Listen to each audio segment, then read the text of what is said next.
تعرف ان امير كرارة حصل موقف بينه وما بين عالم الجن؟ امير كرارة كان بيحكي بنفسه عن موقف حصل معاه في يوم من الايام. كان بيتمشى في شارع جنب بيته اسمه شارع الوحوش، وكان متسمي بالاسم ده علشان الشارع ده كان دايما ضلمه، وكمان كان في باب خلفي للمستشفى اللي كان باب المشرحه.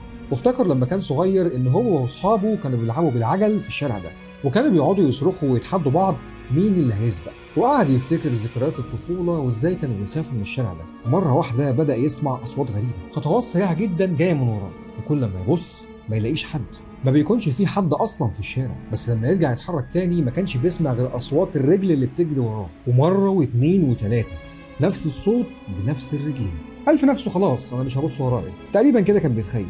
لكن لما قرب على العربيه راكنه في الشارع بص على مرايه العربيه، اتفاجئ بظل واقف وراه ورافع ايده لفوق، كان ماسك حاجه في ايده وهيضربه على راسه من ورا. امير لف بسرعه علشان يشوف فيه ايه، بس الظل ده ضربه على راسه بسرعه، وكانت الضربه لسه معلم في دماغه لحد دلوقتي. بعد الضربه دي وقع على الارض وجاله شرخ في الجمجمه، وقتها جاله شبه شلل نصفي. الضربه كانت جامده جدا، ولحسن حظ امير ان وقتها باب المشرحه كان مفتوح. ساعتها قام بصعوبه ودخل المستشفى. كان في راجل امن قاعد بيبص له بس ما كانش بيتكلم. امير طلب منه ان هو يساعده، بس الراجل ما اتحركش من مكانه، فضل ساكت وبص قدامه وهو على الكرسي وما عبروش. امير استغرب جدا وقال له انت منك لله. قلت له انا بموت، وفضل ما بيردش عليا.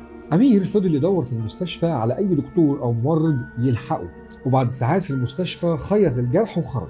بس المرة دي خرج من الباب الرئيسي علشان ما يشوفش الراجل بتاع الامن. امير ساعتها رجع البيت ونام. بعدها بكام يوم هو واخوه الكبير راحوا شارع الوحوش علشان يشوفوا فيه ايه وايه اللي حصل.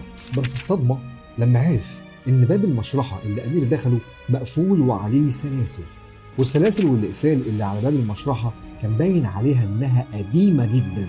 ده غير ان كمان في شجره مزرعه تقريبا سد باب المشرحه. ولما سالوا في الشارع قالوا له ان الباب مقفول بقاله فتره طويله، وده علشان السكان كانت بتتضايق من صويت الناس اللي بتيجي تستلم الجثث من المشرحه. ومن ساعتها اللي عايز يدخل بقى بيدخل من الباب الرئيسي بس. امال امير دخل ازاي؟ ومين الراجل اللي ضربه على دماغه ده؟ ومين برضه بتاع الامن؟ طب مين اللي خيط لامير الجرح؟ هل هو اصلا دخل المستشفى ولا هو دخل بوابه لعالم تاني؟ ردوا علينا في الكومنتس، وما تنساش تقولوا لنا رايكم في الحلقه. وانت يا عم امير ما تقول لنا ايه اللي حصل بالظبط؟